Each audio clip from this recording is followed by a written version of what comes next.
Come on in, guys. Welcome to Idled Out, where we talk all things Survivor. My name is Luke, and today we're talking about 5 very early 2000s moments from Survivor. All things considered, early Survivors aged better than most shows of this era. I think owing to the, reality of the series. Without access to closets full of pastel polos, Ed Hardy t-shirts, Ugg boots, or juicy couture tracksuits, most Survivor players actually look pretty timeless and natural on the island, with most of the dated fashion coming from Probst himself. And due to the nature of Survivor being unscripted, there aren't a ton of dated cultural references shoehorned in that you might get from, say, a sitcom of the era. Still, there are some. Survivor is a product of the early 2000s, and sometimes it shows in moments both delightful and hilarious. You can't tell me that Jerry serenading Okafor with Fiona Apple around the campfire while they all groan isn't oozing early aughts charm. So put on your jelly bracelets, hop on your Razor scooter, and throw on an away message on AIM so no one bothers you. It's time to count down 5 of Survivor's most hilariously dated early 2000s moments. At number 5 is the entire Rosy Odonnell hosted reunion of Survivor Marquesas, which feels more like some sort of bizarre fever dream than an actual thing that happened. Rosie's stepped away from the limelight recently, but in the early 2000s, she was a top-rated daytime talk show host and a very popular comedic actress. Nowadays, she's perhaps best known for a bizarre one-sided feud a certain former president has with her. Man, Jimmy Carter just won't stop bullying her. The Marquesas reunion is a true assault on the senses, with gratuitous uncomfortable Colby, gratuitous song and dance number, and gratuitous 2000s haircuts. But hey, at least they actually got a real fan to host this reunion. And of course, our final 4. The goat farmer, known as Big Tom, Tom Buchanan, Grandmaster Lex, and Vandenberg, Big Kim, Kim Johnson, and Ethan Zorn, now millionaire. So we start off with Rosy riding in on a motorcycle with Colby, filling time by just refusing to let go of him, then demanding a parting kiss before he can leave. This is not the first time Colby will look like a hostage in this video. Then, in classic Rosy fashion, she sings a lengthy song about the season. Now, I will give Rosy credit where credit's due. At the Q&A portion of the show, she's mostly good. Even though she spends a weird amount of time talking about Sean and Sarah's bodies, we do hear from almost everyone.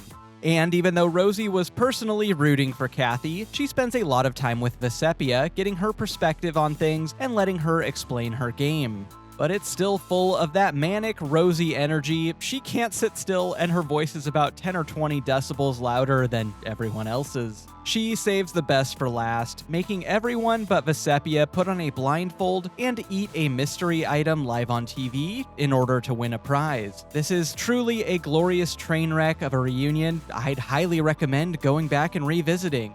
I can't guarantee you'll like it, but I can guarantee it's like no reunion you've ever seen before or since. Oh, hold on. Speaking of Rosy, the Carter Library just tweeted about her again. Dang, Jimmy, chill out. At number 4 is the Blair Witch Project-inspired challenge in Survivor Borneo. Finally, my two media passions, Survivor and horror movies, collide in what is one of the greatest and dumbest challenges in Survivor history. For those who need a horror refresher, The Blair Witch Project is a 1999 found footage film directed by Daniel Myrick and Eduardo Sanchez. Independently made on a filming budget of less than $25,000, this is a movie that genuinely took the world by storm, grossing about $250 million at the box office, making that a return on investment to the tune of... carry the one... a lot of money. It was a huge phenomenon, presented as real footage taken from handheld cams of 3 filmmakers who went to produce a documentary on a local legend, got lost in the woods, and some really not great stuff happened to them. And it was parodied endlessly in pop culture for its frequent use of the camcorder pointed directly at the face angle. Why Survivor decided to pay homage to this film, I have no idea. Why they decided to pay homage to it in the immunity challenge in the penultimate episode, I really have no idea. Yes, at the final 5 immunity challenge, Jeff calls this the Survivor Witch Project and tells a Malaysian ghost story. He then hands out camcorders to each of them, tells them to run out into the jungle Blair Witch style, and answer trivia questions directly into their camera about the spooky story he just told them. You can see how baffled Rudy is by this whole ordeal, both during Tree Mail and as Jeff explains the folklore that Rudy will shortly have to answer questions about. I can hardly blame him though. He already had a traumatic experience with home video just earlier this season. Sounded like Greg was talking maybe incest. This is one of the strangest and lamest challenges ever, even by Survivor Borneo standards, as everyone runs around the jungle with handheld cameras pointed at their face, easily answering the simple trivia questions. Well, everyone except Rudy, who Ida knows his way through all 5 answers. I don't know. The Blair Witch Challenge is a truly bizarre creative decision, but one that I personally really love. I kind of wish they'd just made every challenge in Season 1 based on a movie from 1999. Imagine a Matrix challenge, a Sixth Sense challenge, an American Pie challenge. Okay, scratch that last one. At number 3 is Survivor's use of the Pontiac Aztek in the Car Reward Challenge at Survivor Australia's Final 4. The Aztek was a crossover designed to appeal directly to the, at this point still hip, but kinda at the age of having kids, Generation X. GM completely botched every part of the Aztek execution, producing a vehicle designed by committee that had none of the benefits of an SUV or a minivan. How lame was it? At the 2000 Detroit Auto Show, Pontiac paid actors to mosh at their press conference announcing the Aztek, before the Aztek's lead marketing guy jumped into the crowd and crowd surfed in what has to be the literal most embarrassing thing I've ever heard. But this isn't CarTube, this is Survivor Tube. Why is all this Pontiac Aztek history important? Because it was already popularly regarded as super lame by the time it was a reward in Survivor. An Aztek was also gifted to the winner of the first season, but it was more of an afterthought, really. In Season 2, Pontiac shelled out the big bucks, meaning the Aztek gets its own segment in Episode 14, where Probst genuinely has trouble selling it as desirable at all. Colby wins the vehicle and is clearly not super enthused as he lists off the Aztek's amenities as if he's being held at gunpoint just off camera. And it's got some of the neatest amenities a vehicle's ever had. You know, you got a stereo in the back of it, not to mention a huge tent. After looking at the car for about 2 seconds, Probst and Colby head off to eat some food, where Colby's mom shows up as a surprise to make this reward at least somewhat salvageable. It's also rather fitting that it's this car in particular that kicks off the car curse, dooming every car reward winner from here to eternity to lose the game. As for Colby's new car, well, after the show he told the Dallas Morning News that he'd probably put it on eBay or something, where it sold for, presumably, not much. At number 2 is the Outback Internet Cafe in Survivor Australia. In this challenge, brought to you by a massive satellite dish, the final 5 get to IM with their loved ones online, asking them survival trivia questions. The winner will get a private 30-minute chat with their loved ones, which, depending on how well these people type, might not amount to a whole lot of conversation. The winner will also get $500 to do a little online shopping for their loved ones. Shopping? Online? The novelty is capped off by the chatting being done on a first-generation colored Apple iMac. Before the challenge begins, everyone gets a chance to chat hello to their family back home, and it's admittedly pretty tender and sweet. Plus, Katie Collins sighting. I won't even make fun of Roger for hunting and pecking on the keyboard. His unabashed love of his family, getting openly emotional, is peak non-toxic masculinity. Good on ya, Raj. I will, however, make fun of Keith's girlfriend, who seems to be confused about who or what she's talking to.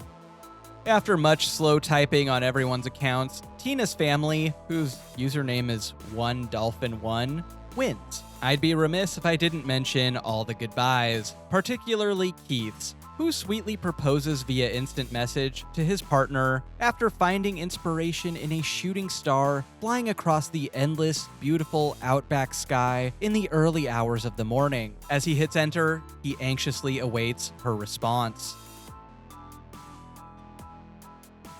The most 2000s moment ever on Survivor is the entirety of the Back from the Outback special, which catches up with the 16 survivors from Season 2 months after the show aired to see what they've been up to lately. And it is a truly amazing snapshot of life in the early 2000s, from the fashion, to the culture, to the interior decorating, and that's just Mad Dog's segment. We crisscross around the country, big cities to rural communities, finding out how survivors changed these 16 lives forever, but most importantly, getting to see them in their natural habitats. Alicia's back to personal training.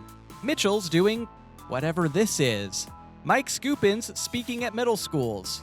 Oh boy. There are two segments in particular that I think absolutely ooze the early aughts essence, though. The first is Amber's, who, having returned to her hometown of Beaver, Pennsylvania, spends her entire segment talking about her internal debate on whether to pose for Playboy or not, all while her mom judgmentally looks over her shoulder. How the times have changed. Now you just make an OnlyFans. I also love 22-year-old Amber's bedroom, Which one do you guys think is Merlonio? I think him. The second would be Tina's segment, which opens in a local bookstore, sadly a relic of the past, and then never lets up on the 2000s vibes. She laments that she has to get dressed up every day because she's famous now, and she might have to have her photo taken with somebody. She's absolutely shocked at how many people carry around cameras nowadays. But of course, the highlight of the whole thing is the brief glimpse of inexplicable future survivor Katie Collins, Tina's daughter, whose room tops Amber's as the most 2000s thing in history. More 2000s than a CD binder full of burnt CDs. More 2000s than putting a baggy short sleeve shirt on over a baggy long sleeve shirt. More 2000s than poking someone on Facebook. It's an image that only gets more 2000s the more you look at it. Personally, I love it. In the words of future Katie, Work it. got nothing else for ya. If you want to say hello carrots to me, like and subscribe and I'll get you more Survivor content just like this. Until next time, don't get idled out.